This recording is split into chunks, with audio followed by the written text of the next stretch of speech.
Listo, ya. Listo.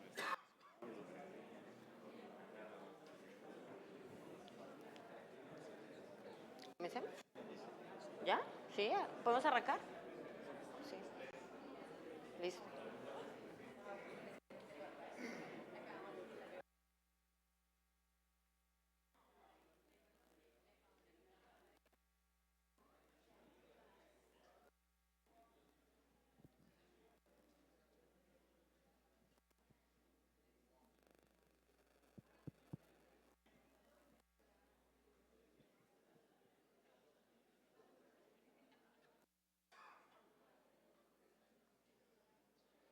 Muy buenos días para todos. De antemano, muchas gracias por su presencia en esa presentación, en ese seminario de hoy. El doctor Gaitán me pidió que en esta ocasión estuviera aquí, ya que él no puede estar haciendo la introducción al seminario de hoy. Para comenzar hay que decir que muchos de los caficultores colombianos hoy en día están están haciendo muchos procesos para diferenciar su calidad de los demás, generando nuevas alternativas, nuevas opciones para el mercado. Y en ese orden de ideas también la Federación de Cafeteros, en ese caso CENICAFE, también quiere entender cada uno de los procesos que se desarrollan dentro de este qué hacer del caficultor para mejorar su calidad.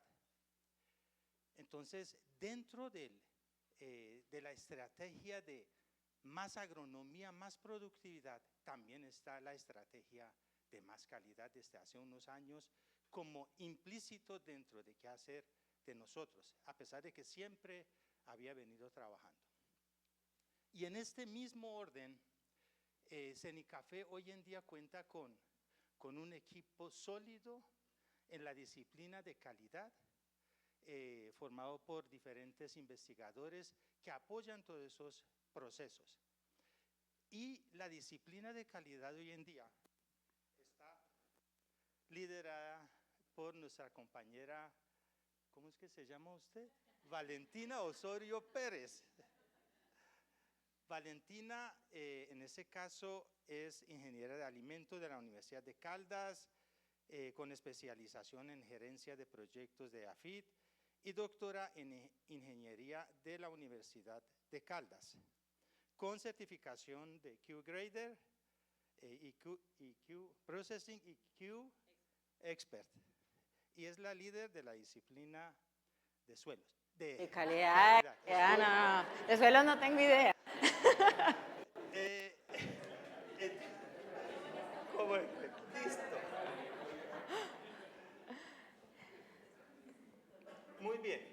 Siguiendo también el direccionamiento que nos ha dado, en ese caso, la gerencia general y la gerencia técnica, venimos acercándonos cada vez más también con los caficultores, como les estaba diciendo, para saber qué es lo que está haciendo. Y dentro de esos procesos está también la parte de la maduración y la fermentación.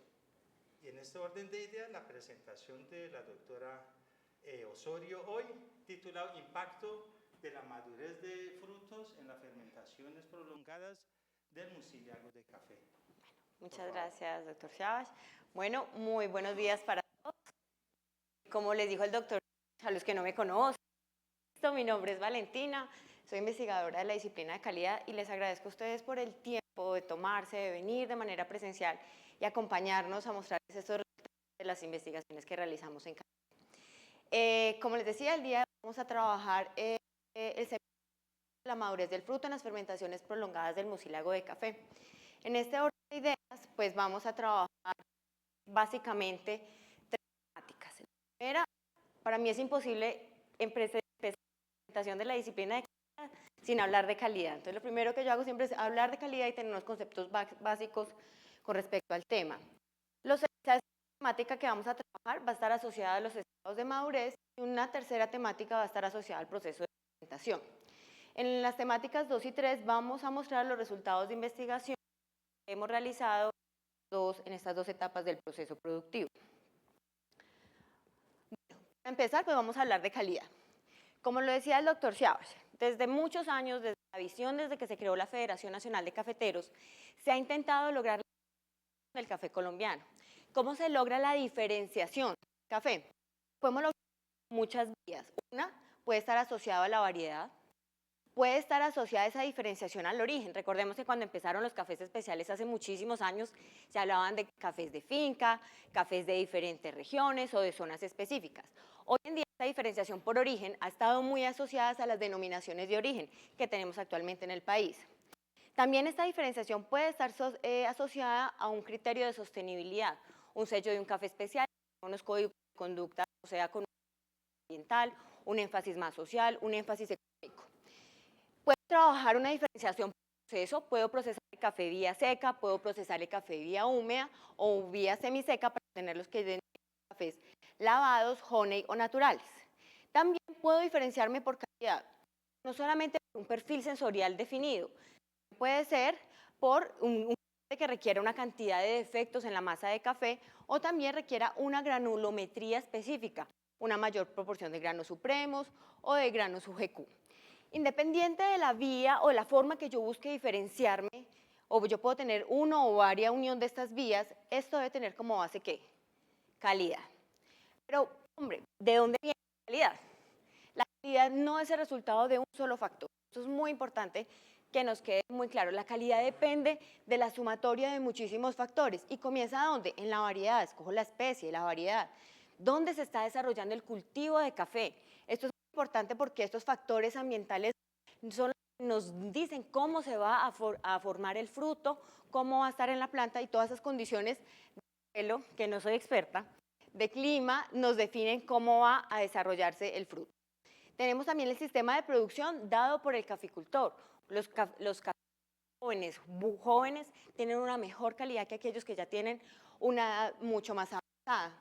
Y no podemos dejar toda la parte de cosecha y poscosecha, donde tenemos todo de madurez y todo lo que hacemos para llevar al fruto a hacer un grano, es decir, hacer almacén que se pueda conservar durante tiempo después del proceso de cosecha.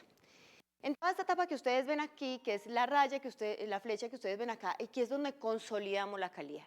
Etapas posteriores, como el almacenamiento, la trilla, el tueste y la preparación, lo que hacen es conservar esa calidad y no logran expresarla de la mejor manera. Yo en un proceso de tueste no siento acidez. La acidez ya la he generado en todo el sistema productivo. Ahora, ¿por qué trabajamos, doctor? Porque hacemos parte de la estrategia de agronomía más productiva, más calidad de gerencia técnica. Lo que es una bebida para el consumo humano. ¿Alguien se lo va a tomar? Debemos cuidar esa calidad. Tenemos exigencia de productos y de mejor calidad y tenemos personas dispuestas a pagar más por esto. Tenemos pérdidas económicas. Entonces aquí es donde se hace vital la calidad en esta estrategia. A través de las mejores prácticas agronómicas que hace el caficultor, optimiza las producciones de café. Y si tiene las máximas producciones y a esto le compone criterios de calidad, va a obtener la máxima rentabilidad. Entonces aquí hacemos parte de la estrategia más agronomía, más productividad. Ahora, la diferenciación por calidad. Muchas personas quieren por calidad, pero tenemos, así como cuando aprendemos a caminar, primero gateamos, después caminamos y después corremos. Yo no puedo pretender pasar a hacer una diferenciación por calidad sin haber logrado primero obtener que mi café esté libre de defectos físicos, sensoriales. Una diferenciación por procesos para finalizar con el reto más importante que tenemos en calidad, que es la consistencia. Lograr calidad consistente en la parte de prácticas post cosecha, pues es un reto muy importante para los caficultores. Hay muchas formas de lograr la diferenciación, pero nosotros sería una ruta que puede ser muy básica, tener una línea base. ¿Qué cuento ahora? La calidad en este momento, para posterior hacer una nivelación con unas mejores prácticas de cultivo y beneficio y posteriormente lograr esa diferenciación. Aquí es donde me soporto en la investigación, en hacer experimentación, pero esa experimentación debe estar acompañada de un aliado comercial, porque recuerden que el concepto de café especial se se construye algo que diferencia, pero alguien que está dispuesto a pagarme más. Yo no puedo hacer mejores, tener más tiempos de demoras en las fincas, adicional, cuando alguien no está dispuesto a pagarme más por eso, alguien ese esfuerzo adicional, donde esta diferenciación normalmente está como inicial, y posteriormente que cuando yo logre esta diferenciación tengo que llegar a generar la consistencia. ¿La consistencia en qué? Cuando escalo, cuando mido, cuando valido y cuando estoy evaluando constantemente la rentabilidad de esas prácticas adicionales que estoy haciendo en la finca.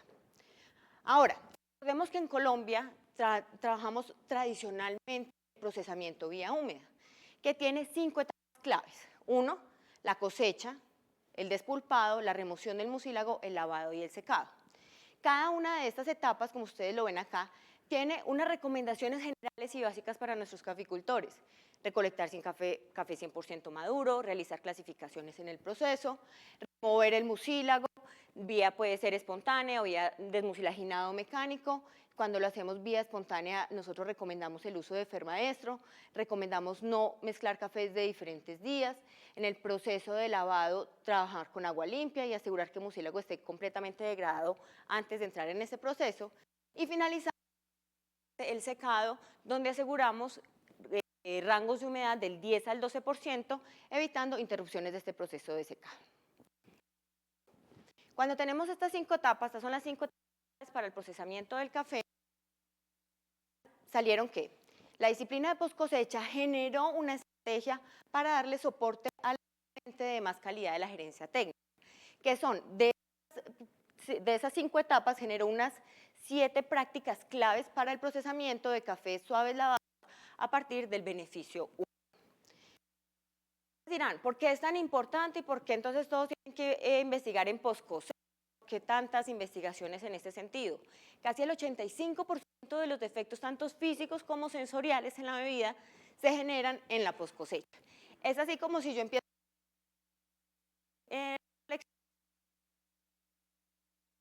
pequeños, cuticulados, de guapaja en la bebida de café. Llegando hasta qué? Hasta el almacenamiento, donde puedo tener granos decolorados, veteados, cardenillos, y que pueden tener sabores a reposo o a viejo, a moho, a madera o a tierra. Entonces miren que cada una de las etapas post cosecha puede tener o también tenemos un altísimo riesgo de la calidad de café, y es la razón por la que tenemos tantas investigaciones en estas etapas. Ahora, ya entrando en materia. Ana, disculpa, pero es que a veces yo hablo mucho y me da mucha sed. Entonces, necesito para tomarme un poquito de agua antes de empezar. Ahora entrando en materia, vamos a hablar de los estados de madurez. Recordemos que la maduración es un fenómeno muy coordinado que implica una serie de cambios bioquímicos, fisiológicos y sensoriales en los frutos. ¿Para qué? Para que se vuelva a desear, para que nosotros los podamos consumir. Es así como en los frutos se habla de 2 tipos de madurez fisiológica y madurez comercial. La madurez fisiológica asociada se ha completado el máximo desarrollo del fruto, y la madurez comercial es el cual es decidido por el mercado. Este tipo de madurez fisiológica o comercial en los frutos puede coincidir o no puede coincidir, y es específico por fruto. En aquellos frutos donde tenemos cambios de color, cambios de la suculencia, de la textura, hablamos de grado de madurez, cuando ya está completamente óptimo y desarrollado el fruto. En aquellos donde no se generan ese tipo de cambios, como los espárragos, cosecha. Es así como también tenemos 2 tipos de frutos, los que denominamos climatéricos y no climatéricos. Los frutos climatéricos son aquellos cuando después, aún separados de la planta, generan unos picos de etileno y unos picos respiratorios y pueden madurarse separados de la planta. Aquellos que son frutos no climatéricos, que en este caso acá se clasifica el café, tenemos aquellos que necesitan estar anexos a la planta, ¿para qué? Para lograr la maduración completa. Después de que son separados, la evolución de color es poca. Durante el proceso de maduración de los frutos, tenemos 3 cambios muy críticos en el café. El primero, cambios de color. Se degrada la clorofila y tenemos síntesis de antocianinas, de carotenoides, que son responsables de los colores rojos y naranjas en las frutas. Tenemos desarrollo de sabor, hidrolizan los polisacáridos, tenemos más ácidos orgánicos y tenemos dulces, que es lo que queremos en los frutos. tenemos cambios de textura. Esa misma hidrólisis de esos polisacáridos hace que se vuelva más suculenta el fruto de café. Entonces, es parte de como los 3 conceptos básicos que tenemos en el proceso de maduración de los frutos. Ahora, a diferencia en el fruto de café, nosotros por 3 tejidos. Uno, el exo. ¿Por dónde está? Se me perdió aquí. Que es la parte de la cáscara, la parte más externa. Tenemos el mesocarpio o mucílago, que en este caso es la pulpa. El mucílago es la pulpa del fruto. Y tenemos el endocarpio, que es la parte que recubre el endospermo o la semilla. El proceso de maduración, ¿qué es lo que pasa? Este mucílago se disminuye y con la presencia de azúcares, de pectinas y de esa agua, él es responsable de esa suculencia del fruto. De toda la etapa de maduración que empieza el desarrollo del grano de café y empieza una fase de almacenamiento. ¿Qué se almacena? Se almacenan polisacáridos, se almacenan proteínas y se almacena sacarosa, que son la principal reserva del fruto de café. Pulgarini y otros en el 2002 dicen 28 semanas después de alcanzado su madurez fisiológica, alcanzado el 90 de su tamaño final. Pero algo muy importante y diferente a lo que pasa en otros frutos, en el café, ¿qué pasa? Nosotros no comemos la pulpa. ¿Nosotros qué nos tomamos? La semilla, ¿sí? Entonces miren, aquí tenemos tenemos la cáscara, la pulpa, pero lo que tomamos es la semilla. La semilla es lo que pasa el proceso de tueste, que es un proceso térmico, generó diferentes transformaciones de esos compuestos que se almacenaron durante la maduración, y esos compuestos químicos son responsables por los diferentes atributos sensoriales del café. Es así como yo tengo ácidos orgánicos, ácidos clorogénicos, isómeros de ácidos clorogénicos, respondiendo por atributo acidez. Puedo tener el cuerpo, carbohidratos, lípidos, ácidos grasos. Inclusive en un artículo que me pasó Andrés de Fitoterapia, se encuentran también algunos isómeros de ácidos clorogénicos respondiendo por el atributo cuerpo. Tenemos el sabor, azúcar, alcaloides para el sabor y la fragancia y el aroma, que son todos esos compuestos volátiles que acompañan las percepciones que tiene el catador cuando prueba la bebida. Entonces, aquí lo más importante es que nosotros nos tomamos la semilla de café. Por eso los análisis que ustedes van a ver están asociados a la composición química de la semilla. Ahora, recordemos que el proceso de maduración de café es un proceso asincrónico. Eso no está todo completo. Uno puede ir a una rama de café y encontrar estados inmaduros, estados sobremaduros y estados maduros. Pero he encontrado en la investigación a la escala de maduración, la mejor frutos maduros, porque es donde tenemos la mayor concentración de ácidos orgánicos, como el cítrico, como el málico. Ya cuando tengo presencia en la masa de frutos inmaduros,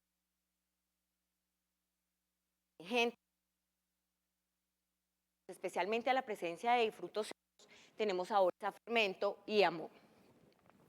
Ahora, Puerta Quintero en el 2000 fue realizado en Cenicafé, evaluaron los rendimientos de café arábica según el desarrollo del fruto, que encontraron que la mejor calidad del café se encontraba en café completamente maduro, procesado por fermentación espontánea. Si ustedes miran, aquí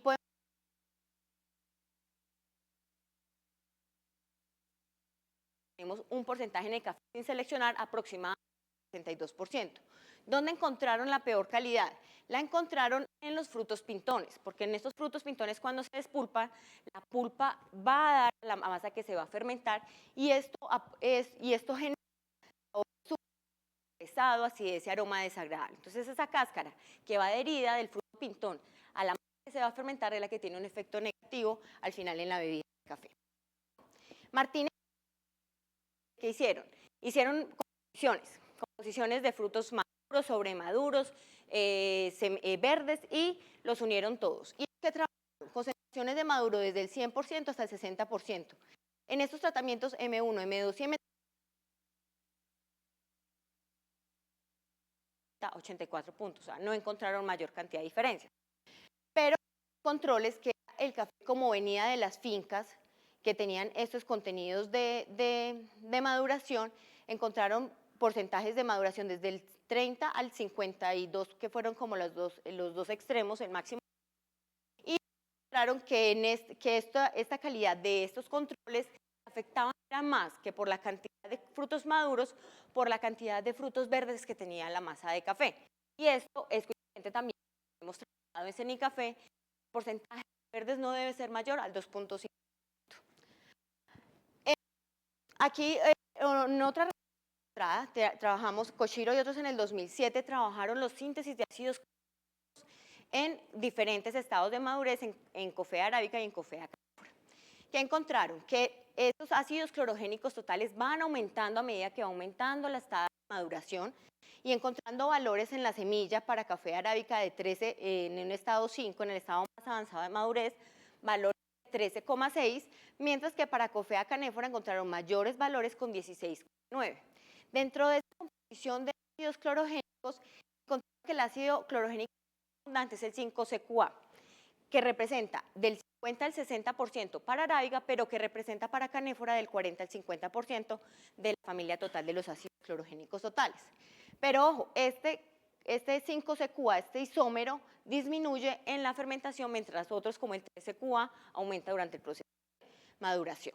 Ahora, ¿esto qué tiene que ver con todo lo que vamos a ver acá? Primero, esta es una gráfica que es 33, donde se muestra el desarrollo del fruto durante la maduración, no la maduración. El desarrollo del fruto se puede escribir bajo una función de crecimiento lento, un acelerado, una pequeña estabilización y una después de degradación. ¿Qué queríamos mirar en la investigación? Esta fase de estabilización, ¿hasta dónde podía llegar? ¿Hasta dónde podíamos decir que el fruto de café era sin que se afectara negativamente las características de la bebida? Por esta razón, lo que hicimos fue tomamos 3 estados. Este estado de madurez EM1, estado de madurez EM2 y estado de madurez EM3. El estado de madurez rojo-naranja, el estado de madurez 3 está asociado a un color vino tinto, el estado M2 a un estado. Ustedes dirán, ¿por qué lo hicieron? Trabajaron específicamente con la escala croma café, porque trabajamos con la percepción visual humana, que era capaz de seleccionar una persona y de color. Entonces vimos que nosotros podíamos tener mayor dificultad. Entonces trabajamos estos 3 estados de madurez. Y lo que les voy a mostrar a continuación son los resultados de esos 3 estados de madurez. Entonces lo primero fue para mostrarles cuál fue la metodología de la investigación. Llegaba el café, llegaba de naranja, lo enviaba a John Felix, nosotros hacíamos todo un proceso de clasificación y separábamos estos 3 estados, eran procesados, eran despulpados, se procesaba por desmucilaginado mecánico y después hacíamos un proceso de secado mecánico a 40 grados Celsius. Trabajamos 8 unidades experimentales de la variedad Castillo General durante los años 2020 y 2021. ¿Qué encontramos como resultados? Primero, el mayor peso fresco por fruto lo encontramos en el estado de madurez 1, que está acá, con un valor de 2,07. El valor más bajito lo encontramos en el estado seco, con un valor de 0,67. ¿Qué encontramos de diferencias? El estado de madurez 1 es diferente en peso fresco al estado de madurez 3, el M2 es igual al M1 y el M2 es igual al M3. Pero cuando fuimos a mirar el peso seco, vimos que los dos eran iguales entre ellos. Ahora, parte de la caracterización que utilizamos fue medir el color. Nosotros utilizamos la escala CIELAB, es una escala muy interesante porque correlaciona valores numéricos con la percepción visual humana. Para estas variedades de frutos rojos, una de las coordenadas de este color, de esta escala, es la escala cromática A. Perdón que aquí me faltó el asterisquito. Esta escala, como para hacer aquí una pequeña, trabaja con la teoría de color oponente. ¿Qué quiere decir? La escala cromática A va del menos A, que es el verde completamente, hasta el A positivo, que es el completamente rojo. El rojo no puede ser verde, porque el verde, si ustedes se acuerdan de la escuela, daba de qué, de unir qué colores, amarillo y azul. Entonces, por esta razón, esta escala es muy interesante para determinar la maduración del café. ¿Qué encontramos? El máximo valor negativo lo encontramos en el verde, con menos 15. Y el mayor valor máximo lo encontramos en el estado de madurez 1, el rojito naranja, que todavía no estaba empezando a ser vino tinto, con valor de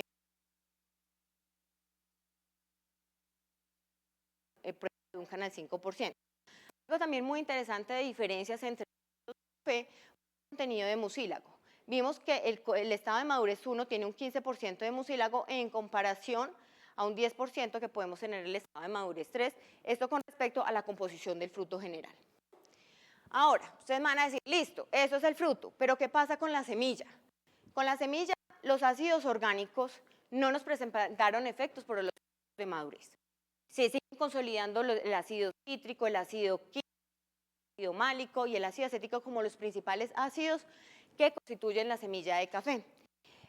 Para el estado de madurez 1 encontramos para este estado acá de madurez 1 encontramos el máximo de ácido láctico y ácido succínico. Para el estado de madurez 2, que es este que ven aquí, encontramos los máximos de ácido acético, cítrico, málico y químico, mientras que el estado de madurez 3 solo nos presentó el máximo de ácido cítrico. Ahora, este comportamiento es diferente para los azúcares, si encontramos efecto por esta madurez. Es así como para que encontramos, pasamos de 0,34 a 0,62, pasar del estado de madurez 1 a madurez 2. 0,19 aproximadamente. ¿Por qué se dan estos cambios? Entonces ustedes van a decir, no, claro, más dulce, ¿cierto? Tenemos más azúcares, se sintetizan más. No, nos damos cuenta que, recordemos que la sacarosa corresponde al 75% más o menos de los azúcares que tiene la semilla. La sacarosa está compuesta por fructosa y glucosa. Aunque este sacarosa no nos presentó efectos por estados de madurez, que nos dimos cuenta que hubo una ligera disminución. La sacarosa es un disacárido compuesto de dos monosacáridos, fructosa y glucosa. Nos dimos cuenta que hay una hidrólisis, entonces lo que hace que se parta la sacarosa, disminuye, se parte, no aumenta los contenidos de fructosa y glucosa. Entonces, no hay mayor síntesis de azúcares, pero sí hay un cambio en la composición interna asociada ¿a qué? Al estado de madurez. Ahora, eso se sensorial, no se nos reflejó en la calidad sensorial. Entonces, ¿qué encontramos? Recuerden que hacemos puntaje por el panel de CENICAFÉ. Es uno tuvo valores del 83 puntos, el estado de madurez de 2 de 84 y el estado de madurez de 83. ¿Esto qué quiere decir? No encontramos efecto significativo por esos diferentes estados de madurez. Los máximos atributos como fragancia y aroma los encontramos en el estado de madurez 1, los de los más atributos, sabor, cuerpo y balance, lo encontramos en el estado de madurez 2 y en el estado de madurez no encontramos máximo de ninguno de los atributos. Pero muchas personas que son católicas me dicen, bueno, listo, puede que el puntaje no se mueva, pero ¿cómo están los descriptores sensoriales? Recuerden que yo les he dicho, en calidad siempre tenemos partes cuantitativas y partes cualitativas. La parte cualitativa en los humanos es buena gente, querido, amable, si es frutal, si es cítrico, si es almendra. En este caso encontramos que la mayor cantidad de descriptores de sabor, bueno, los catadores identificaron 125 descriptores, pero un ejemplo, Jenny puede decir dulce, Luz Fanny puede decir caramelo y Claudia Gallego puede decir canela. ¿Dulce los tres? Sí, pero son diferentes. Entonces lo que nosotros hacemos para hacer esta clasificación, y esto lo hicimos con Rubén, fue generar 7 categorías. Categorizamos caramelos dulces, los chocolates, frutos secos, frutales, cítricos y especias, y miramos el efecto en la frecuencia de estos descriptores. Nos dimos cuenta que no había frecuencia. Aquí les traigo esto de manera descriptiva, la mayor cantidad de descriptores los tenemos en caramelo, del 26, del 19 al 30% en la fracción de chocolates, y creía, en mi ignorancia, creía que íbamos a aumentar la descripción de los, porque claro, estados más avanzados, yo pensé que íbamos a tener muchos más sabores a manzana roja, cereza, pues nos dimos cuenta que no.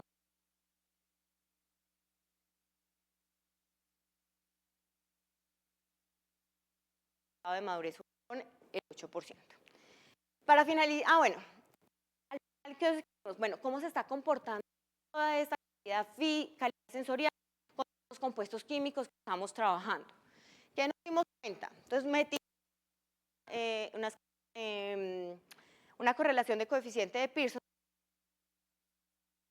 negativa perfecta y 1 es una correlación perfecta. ¿Qué nos dimos cuenta? Que diferentes compuestos químicos tienen correlación con diferentes atributos sensoriales. Entonces, así como el ácido cítrico y el ácido grasoleico aportan positivamente a la fragancia. En la acidez nuevamente nos aparece el ácido cítrico y nos aparece también el ácido quínico como uno de los mayoritarios aportando a la acidez. Tenemos el ácido oxálico, por ejemplo, aportando al balance. ¿Dónde tenemos las mejores correlaciones cercanas a punto 9? En la misma calidad sensorial. Un café entre más ácido con mejor sabor, pues va a tener mejor puntaje total. Pero también que nos dimos cuenta acá, no vemos un solo compuesto químico respondiendo por un atributo o respondiendo por toda la calidad. Vemos que todos los compuestos químicos tienen un efecto acumulativo para responder por los diferentes atributos sensoriales de la bebida. Ahora, como conclusiones de esta primera parte, y si espero que no se estén durmiendo, es que, bueno, el estado de madurez 1 y 3 son diferentes en peso fresco, pero son iguales en peso seco.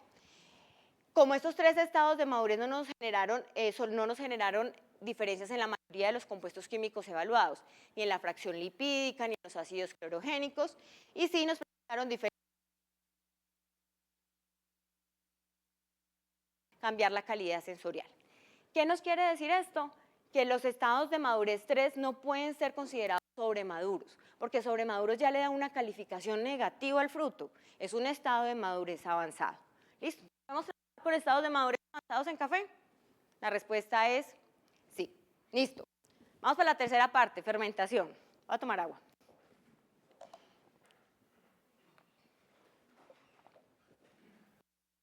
Tenemos la tercera parte en la fermentación. Bueno, lo primero es que recordemos que la fermentación, recuerden que la pulpa, que es el mucílago, que es el mesocarpio, está adherido al fruto, al grano. Necesitamos separarlo. Entonces, para eso tenemos que remover el mucílago. ¿Qué es el mucílago? Esa pulpa está por un 90% de agua y un 5% de carbohidratos. A su vez, estos carbohidratos están compuestos por ¿qué? Por casi un 80% de azúcares reductores y un 15% de pectinas. Las pectinas son los que le dan esa sensación como si fuera gelatinosa. A través de la fermentación espontánea, los diferentes microorganismos que están en el ambiente degradan esas pectinas, degradan esos azúcares y los convierten en unos compuestos más simples como alcoholes y ácidos orgánicos y permiten que el café posteriormente pueda ser lavado y pueda pasar al proceso de secado a través del procesamiento vía húmeda. También puede el desmucilaginado mecánico. La fermentación del mucílago, no del café, es una vía para remover esa pulpa del café. Es importante trabajar diferentes definiciones desde la de fermentación. La primera, ustedes van a ver que yo estoy hablando de fermentación espontánea. ¿Por qué se le dice espontánea? Es lo que hacen normalmente nuestros cafeicultores. Tenemos una materia prima que contiene unos nutrientes que necesitan los microorganismos. El mucílago lo tiene agua, tiene azúcares, y el ambiente los organismos crezcan y degraden este mucílago. A eso se le denomina fermentación espontánea.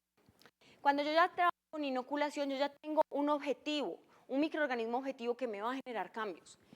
Aquí tengo una materia prima inoculada con una alta puntuación de activo. El ambiente cumple esas condiciones para que este microorganismo crezca aceleradamente. Pero cuando ya empezamos a hablar de fermentaciones controladas, empezamos a hablar primero de materias primas estandarizadas, con cantidad de agua, cantidad de azúcares, condiciones óptimas para que el cultivo que yo inoculé se desarrolle de la mejor manera. Ahora, cuando yo monitoreo, cuando yo tengo, por ejemplo, una persona que nos dice en el campo, no, es que yo voy el pH, no, yo voy y tomo los grados Brix, yo no estoy controlando. Controlar es cuando yo cambio esto. Cuando yo observo, yo lo que estoy es monitoreando. Entonces, esto es la diferencia entre espontánea inoculación y fermentación controlada. La fermentación del mucílago ha sido investigada mucho y las principales investigaciones que se han desarrollado han sido asociadas a evitar defectos. Una etapa crítica para la generación de granos negros, de granos vinagres, para efectos sensoriales como la pulpa, el vinagre y el fermento de Steinquimina. Esos son los tipos de efectos físicos que podemos encontrar. ¿A qué se asocian esos sabores en la parte de calidad? Sabores a pulpa descompuesta, acidez agria, no acidez cítrica, como la que estamos acostumbrados a encontrar en café. Cuando hablamos de la fermentación, en los últimos años ha ido cambiando esta dinámica y está asociada a que la fermentación puede ser una etapa donde yo puedo potencializar la calidad sensorial a través de fermentaciones controladas o uso de microorganismos o diferentes etapas que se puedan modificar durante el proceso de fermentación. yo hago la claridad, digo, no podemos iniciar a aprender a correr si no hemos aprendido a gatear. Por esto, porque nosotros de calidad, caracterizaciones de las calidades que vienen de los departamentos, cómo se procesa a través, cuáles son las técnicas que tienen nuestros caficultores en la finca. Y todavía tenemos, ¿qué? Todavía tenemos retos allí, todavía tenemos retos con nuestros caficultores, porque ustedes ven, para el caso de Nariño y Caldas, son los defectos con una mayor participación están los fermentos. Estas fotos que ustedes ven aquí todavía son muy comunes en la finca. Todavía debemos trabajar en que la etapa de fermentación sea una etapa de que no nos genere defectos sensoriales. Y es por esta razón que seguimos recomendando Fermaestro. Muchas personas dicen, no, es que el Fermaestro ya debemos trabajar en fermentación. Hombre, todavía tenemos defectos, todavía tenemos que recomendar un Fermaestro que tiene mucha investigación detrás y que es lo que nos permite que tengamos un proceso estandarizado y tengamos un proceso sin defectos sensoriales. Ahora, cuando hablamos de controles del proceso, no solamente hablamos del aseguramiento de calidad, esto no solamente aplica para café, aplica para cualquier empresa. Cuando yo hago control del proceso, lo primero que yo debo generar es un estándar. El estándar tiene que dejarnos un cambio positivo, no cambios negativos. Yo genero los estándares del proceso que me generan un cambio positivo en comparación con un procesamiento clásico o un procesamiento tradicional. Después hago una medición de esos estándares y mido el desempeño. Digo, ¿está bien, está mal con lo que yo había definido? Si no estoy en esta medición y no tengo este estándar establecido, de corrección, donde implemento acciones para corregir esas desviaciones que estoy teniendo y alcanzar estos cambios objetivos que me planteé en esta parte de control de fermentación. Pues hay muchas cosas, de más que se me perdieron muchas acá, pero uno debe trabajar con la materia prima, debe trabajar la variedad, el grado de madurez, la calidad del fruto, los microorganismos y las condiciones del procesamiento. Todo esto es lo que yo debo generar dentro del proceso, saber cuál es el efecto de la fermentación y cuál es el cambio positivo que voy a obtener asociado a todo este tipo de procesamiento. Ahora, en este seminario solamente vamos a trabajar esto, grado de madurez. ¿Cómo impacta ese grado de madurez en el proceso de fermentación? ¿Qué hicimos? Esos mismos 3 estados de madurez que les dije al principio, que ustedes ya conocieron y que ya caracterizamos, lo que hicimos fue someterlos a un diseño factorial 2x2, 2 temperaturas, 15 y 20, con 2 tiempos de prolongación, 10 y 20 grados. ¿Qué hacíamos? Se separaba el café, se despulpaba, en cada estado de madurez se asociaba a 4 tratamientos, empezaba el proceso de fermentación monitoreado por Fermaestro. ¿Por qué le decimos prolongado? Tiene que haber algo que nos dé el punto para decir que estoy yendo más allá. Cero. Entonces, hacíamos que el café llegaba al punto de lavado definido por Fermaestro, adicionábamos 10 y 20 horas de prolongación. También nuevamente lo hicimos con 8 unidades experimentales de la variedad Castillo General en los años 20 y 21. Durante esta etapa monitoreamos pH, monitoreamos temperatura, grados Brix, acidez titulable. El pH nos inició con valores, las líneas punteaditas son los tratamientos asociados a la temperatura de proceso de 15 grados. La línea continua es la asociada a los tratamientos de 20 grados. Aquí tenemos inician con valores cercanos a 5,26, en la hora 16 es donde tenemos la mayor caída, tiene un comportamiento lineal negativo, aquí alcanzamos valores promedios de 4,38, pero ellas al final en la hora 36 prácticamente se igualan en valores de 5,96. Recordemos que esta acidificación del medio también es lo que permite que el mucílago se pase y esto facilita el lavado del café. Con respecto a la temperatura, pues ustedes ven las menores temperaturas están asociadas a este gradiente dado por actividad microbiana. Tenemos aquí valores de 19 y valores de 24 en promedio entre las horas 20 y en los 12 tratamientos.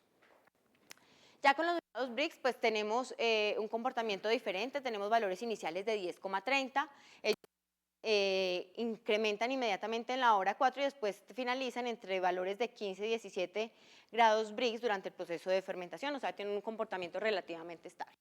Esto es diferente a la acidez titulable. La acidez titulable tiene un comportamiento lineal positivo. Uno ve que la matriz mucílago acumula y acumula y acumula ácidos durante todo el proceso de fermentación. y es así como empezamos con valores cercanos a 1000 miligramos de carbonato de calcio por litro y alcanzamos unos valores que pueden estar en el promedio de 6000, pero que son superiores para estos tratamientos asociados a los 20 grados Celsius. Recuerden que tenemos casi un 15% de pectina, las pectinas se hidrolizan y nos dan una mayor composición de ácidos galacturónicos. Ahora, ustedes me van a decir, listo, ¿qué pasó con los ácidos orgánicos? Pues hay ácidos reportados por muchos autores. Lo que nosotros encontramos es que nuevamente los mayoritarios pertenecen al grano y muchas veces no por la fermentación, sino constitutiva del grano de café. Es así como tenemos que el ácido acético, el láctico, el málico y el succínico no nos producen efectos ni por la temperatura del proceso ni por el estado de madurez. Mientras que el cítrico, el oxálico y el químico sí nos presentaron efectos de tratamiento. ¿Qué presentaron? El estado de madurez, el ácido oxálico y el ácido químico nos presentaron efecto en el estado de madurez 1 por el tiempo de prolongación. Para el ácido oxálico encontramos reducciones del 42%, para el estado de madurez el ácido químico encontramos incrementos del 10%, mientras que para el estado de madurez 2 encontramos efecto de disminuciones del ácido cítrico aproximadamente del 3%. Aquí, yo sé que la tabla está pesada y espesa, pero va a estar muy fácil de salir. ¿Por qué? Porque la parte de lípidos, ácidos grasos, proteínas, alcaloides y ácidos clorogénicos totales no nos presentaron efecto por las fermentaciones prolongadas en esos diferentes estados de madurez. En la fracción lipídica encontramos medios de 10,5, nuevamente se configura el ácido palmítico como el mayoritario de los con el 41%. Tenemos la proteína, nos presenta unos promedios de todos los tratamientos de 0,8. Recordemos que la proteína está asociada a de sacarosa durante el proceso de tueste, que es la responsable de generar piracinas, que son las responsables de los sabores a nuez, almendra en la bebida de café. También tenemos los alcaloides, cafeína, teobromina y trigonelina. No encontramos, en la trigonelina encontramos los mayores valores promedios asociados a los estados de madurez 3. Y los ácidos clorogénicos totales tampoco nos presentaron efectos, pero algunos autores reportan que se puede generar una ligera disminución de estos ácidos clorogénicos cuando tenemos fermentaciones extendidas o fermentaciones estándar. Con respecto a los azúcares, recuerden que todo esto es en el grano de café, ¿listo? No en el mucílago. En el mucílago llegamos hasta los grados, hasta el si es titulable. En los azúcares encontramos efecto en el estado de madurez 1 y 3 por el tiempo de prolongación, pero en el estado de madurez 2 encontramos efecto por la interacción del tiempo de prolongación y la temperatura. Es así que, por ejemplo, aquí las que están rayita continua son los tratamientos de 15. Para el caso de la fructosa 15 arrancamos de valores cercanos de 0,74 y nos suben a valores de 0,85. Y la glucosa presenta valores cercanos, estos más o menos de 0,49 a 0,69. Tenemos este incremento, pero estos incrementos son más evidentes en los tratamientos de 20 grados. ¿Qué vemos? En la fructosa a 20 grados se empieza con valores de 0,66 y llega hasta valores de 1,87, mientras que para la glucosa generamos valores aproximadamente de 0,50 y suben hasta valores de 1,17. Listo, esos azúcares químicos, pero ¿qué pasó con la calidad sensorial? Recuerden que teníamos 12 tratamientos, 8 unidades experimentales, nos configuraban 96 muestras. De esas 96 muestras, el 13% nos dieron defectos sensoriales, la mayoría asociados a fermentos, sabores a pulpa descompuesta. Y de ese 13%, el 9% estaban asociados a los tratamientos de los estados de madurez 3, a los estados avanzados. El análisis de varianza nos dio efecto para ese tratamiento. Mírenlo acá, EM3, temperatura de 20 y tiempo de prolongación de 20. La raya, las barritas verdes son sin defecto y la gris es con defecto. ¿Qué nos está mostrando esto? El estado de madurez 3, cuando lo sometió a una fermentación prolongada en una temperatura de 20 y un tiempo de 20 horas adicionales en Fermaestro, el 87,5% de las veces nos dio defecto sensorial. ¿Qué pasó? Y ya tenemos que entrar a definir y separar qué es una fermentación prolongada de una fermentación excesiva. Ya hay daño a las membranas celulares, ya estamos generando un impacto negativo a la calidad. Cuando miramos los puntajes, ¿qué vimos? Los máximos puntajes sin estos defectos sensoriales los encontramos en los mismos tratamientos. Entonces, para el estado de madurez 1, estado de madurez 1, 2 y 3, los máximos siempre los encontramos a 15 grados Celsius y con el tiempo de prolongación de 10 horas. Entonces, no siempre las mayores prolongaciones nos van a generar los mejores puntajes. Ahora, lo mismo con los descriptores. Hicimos la prueba estadística, hicimos un chi cuadrado y nos dimos cuenta que los que tenían efecto eran por manera descriptiva. ¿Cómo nos cambia la temperatura y el tiempo? En esta etapa, los catadores identificaron 337 diferentes descriptores de sabor. ¿Qué identificamos? Identificamos, por ejemplo, aquí en este de las frutas, si cuando paso de temperatura de 15 a 20, paso de frecuencia de 5,76 a 10,96. Mientras que para el tiempo, cuando paso de 7 a 12, tengo una disminución de estos frutos secos del 18 al 10%. O sea, bajo la frecuencia, pero esto no es estadísticamente significativo. Muchas personas, y hay muchísima investigación en fermentación, hay muchísimos autores que han trabajado y la mayoría de los cambios que se generan en los ácidos orgánicos, en los azúcares, habían sido explicados por estos autores porque se generaba una difusión. Decían que el medio externo tenía una gran cantidad de azúcares, una gran cantidad de ácidos y que estos migraban internamente. Pero no teníamos una prueba inequívoca de esta migración. Y es así como, gracias al apoyo del doctor Ricardo Acuña, hicimos del isótopo del carbono 13 del ácido acético. Lo pusimos en el exterior y miramos cuál era la dinámica y cómo entraba el grano de café. Entonces, ¿qué hicimos? Tomamos 1.200 gramos de café despulpado y 1.200 gramos de café lavado y los separamos en dos porciones. 300 gramos para los blancos y 900 gramos que fueron marcados con el ácido acético. Lo pusimos con el café, en contacto con el café, y la primera hora la tomamos a las 16 horas. Ustedes me van a decir, ¿por qué 16 horas? Pues porque cuando hicimos los tratamientos,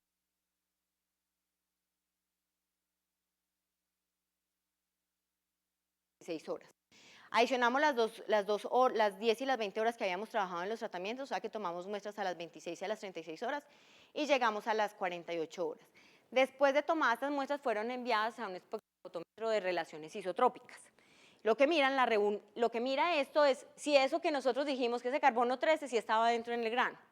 Palabras más, palabras menos. ¿Qué miramos? Entonces, si ustedes ven acá, estas rayitas que ustedes ven chiquitas acá, que son los lavados de los blancos y el despulpado, ellas nunca se movieron, ni en la hora 36 ni en la hora 48, siempre generaron valores de menos 24. Esta dinámica fue diferente, ¿para qué? Para las muestras de lavado, que son los circulitos, y las muestras de despulpado, que son los triangulitos. Vemos que hay un enriquecimiento de la muestra, pasamos de valores de menos 14 a menos 4, generando un enriquecimiento de prácticamente el 67% de la muestra, y aquí arrancamos de valores de menos 19 a menos 9, generando un enriquecimiento de la muestra del 50%. ¿Qué quiere decir esto? Hombre, difusión. Lo que está afuera entra al grano, y de manera inequívoca estamos preparando, pero la pregunta era, ¿qué tanto pasa? ¿Cierto? Hay que entender la dinámica de la transferencia de masa, de lo que pasa en el proceso. Lo primero es, el mucílago está agregado, está pegado, no hay cambios. El mucílago se tiene que desagregar y generar una composición de ácidos que sea mayor en el medio externo que esté en el medio interno. Y adicionalmente, este compuesto químico tiene que pasar muchas barreras físicas. El pergamino o el endocarpio tiene que pasar la película y tiene que pasar el mismo grano, que no es una estructura heterogénea, entrar y fijarse. ¿Qué queda pendiente? La dinámica. ¿Cómo pasan esos ácidos? ¿Cómo pueden realmente pasar y generar cambios durante el proceso de fermentación? Entonces, para ir finalizando esta tercera parte, ya vimos que hay un efecto negativo del estado de madurez 3 en las fermentaciones prolongadas. Este mucílago es una matriz dinámica y tenemos rastreo del isótopo 13 y si hay difusión, o sea, realmente lo que está afuera entra al grano. Este es el resumen de todo el seminario. Tenemos el estado de madurez que nos cambia la fructosa y la glucosa. La fermentación prolongada, la interacción de la temperatura y del tiempo, en el estado de madurez 2 nos cambia la fructosa y nos cambia la fructosa. El estado de madurez 3 nos cambia toda la parte sensorial. El tiempo de prolongación nos cambia en el estado de madurez 1, el ácido oxálico y químico y la fructosa y la glucosa. El estado de madurez 2 nos cambia el ácido cítrico y en el estado de madurez 3 nos cambia la glucosa, la fructosa y la acidez asociada, la acidez es acidez sensorial. Y la temperatura nos tiene efecto negativo en el estado de madurez 3 asociado a todo el puntaje total SCA. Yo sé que me cogí la tarde y me disculpan, pero quiero tomarme el tiempo para agradecer a todas las personas que hicieron posible esta investigación. Empezando por la gerencia técnica, el doctor Gerardo Montes, el doctor Álvaro Gaitán, que siempre ha creído en la calidad como un factor diferenciador del café de Colombia, al doctor Ricardo Acuña, a Luz Miriam,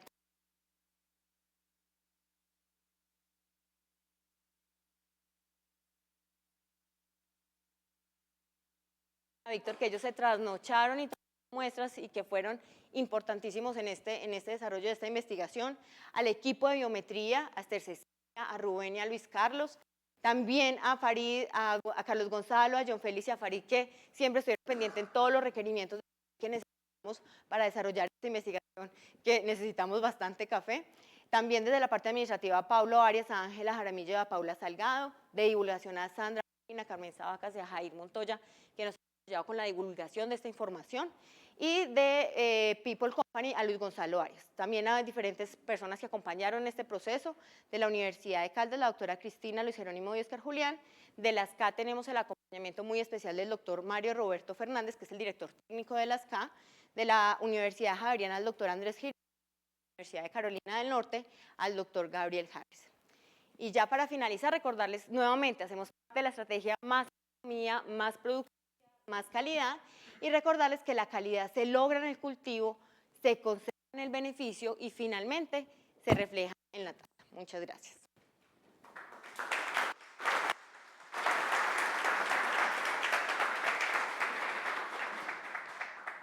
Mil gracias por la excelente presentación y el tiempo cumplido. Preguntas, por favor, para la doctora Valentina.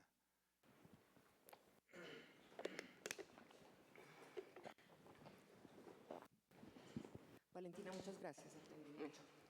Pero no veo, sobre todo en la última parte, el efecto de los microorganismos que están interactuando en la fermentación.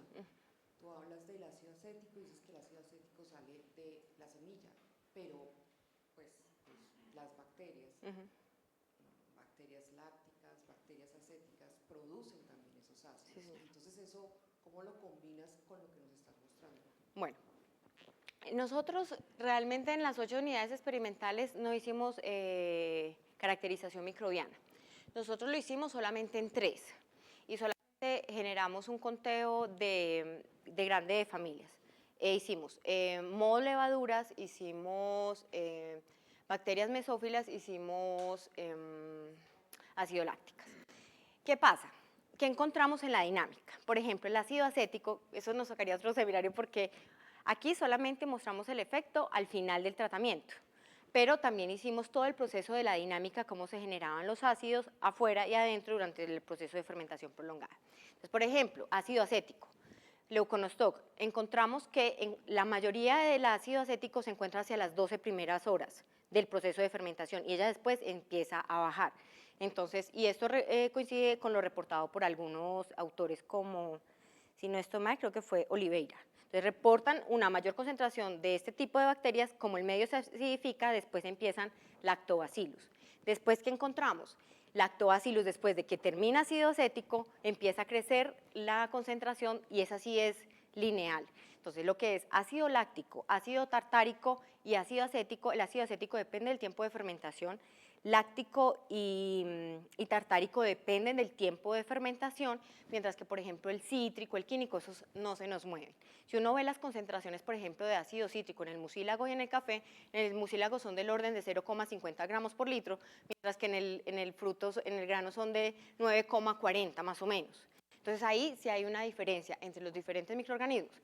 No los hicimos todos, tenemos pendiente esa información porque realmente no está dentro del objetivo, pero sí tenemos y vemos que hay una mayor predominancia de levaduras en los estados de madurez 3, que son con menos, que tienen menor cantidad de agua. Sí, señora. ¿Más preguntas?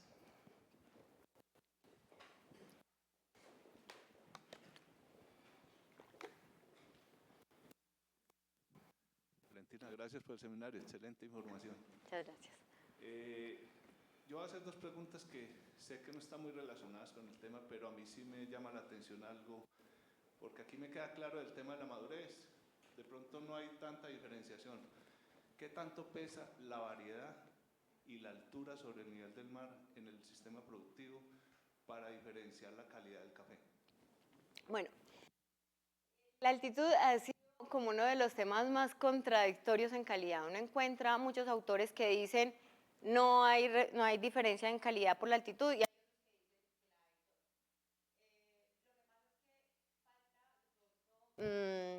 aislar muchos factores durante el proceso para determinar el efecto de la actitud, porque muchas veces comparan procesos, y aquí de pronto me da la mano Raúl y su equipo, comparan altitudes diferentes, pero entonces lo asocian con el uso de sombra, no de sombra, entonces a veces dicen que el efecto de la sombra en altitudes muy altas tiene un efecto negativo porque hay menores correlaciones.